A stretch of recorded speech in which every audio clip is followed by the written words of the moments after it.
Well, one of the sayings that we keep hearing is that the internet doesn't present a problem for newspapers, it presents a problem for paper companies. The newspapers that are able to recognize what their true strength is, what they are really all about, will survive. It's just that they're not going to quite look like what they did in the past. By this I mean that newspapers are going to have to recognize that what they're really all about isn't necessarily the paper in newspaper, but more the news in the paper.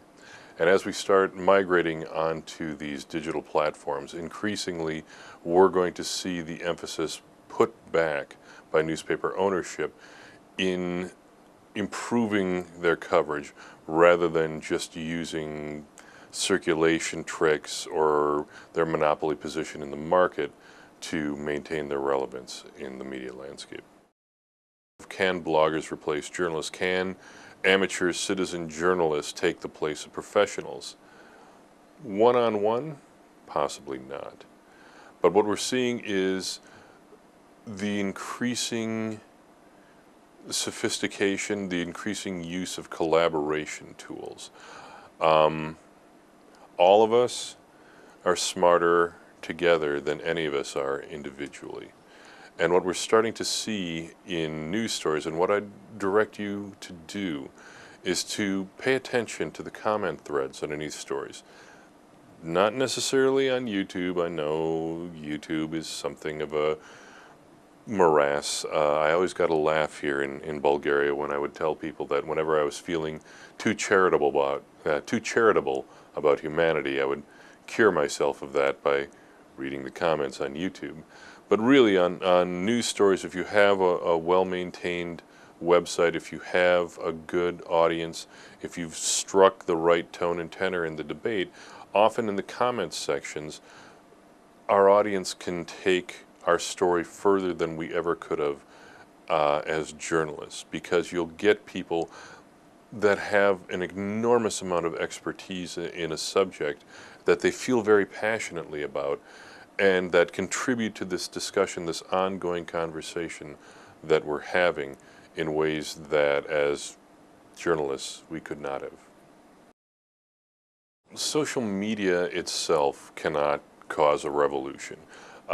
There is kind of this perception in some quarters that there's this thing out there called Facebook, and if you don't keep an eye on it, the next thing you know, the peasants will be in the streets with pitchforks and torches. No, if only it was so easy. You cannot start a revolution by clicking on a like button on Facebook.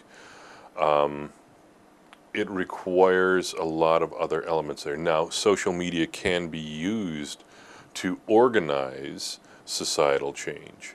What we're looking at is something that organically has come out of the Arab Spring, how they're using social media to organize. They say that we use Facebook beforehand to organize the rally. During the rally we use Twitter because that's the best tool for reporting what's going on in real time. You know, there's a barricade over here, or the police are over there, or we're marching on this route here. And then afterwards, we turn to YouTube with the videos to tell the world what happened.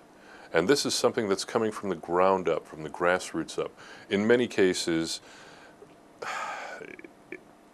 in as much as my ego would like me to bill myself as a social media expert, I'd have to remind you all that there is no such thing as a social media expert. We're all kind of fumbling our way through this. And much of what we're seeing is people, users, ordinary people are putting these tools to extraordinary uses that we really could have never imagined. Yes, there is one person that we all know of, we all know very well, who got his job due to social media: President Obama. Many people are pointing to his skillful use of social media during the elections in 2008 as being one of the real reasons for his victory at the polls.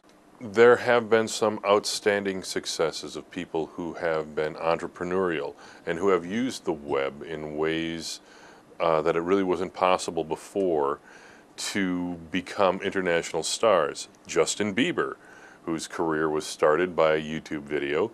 I'm not sure if you would look upon that as a positive or a negative example, depending on how much you have been subjected to his music.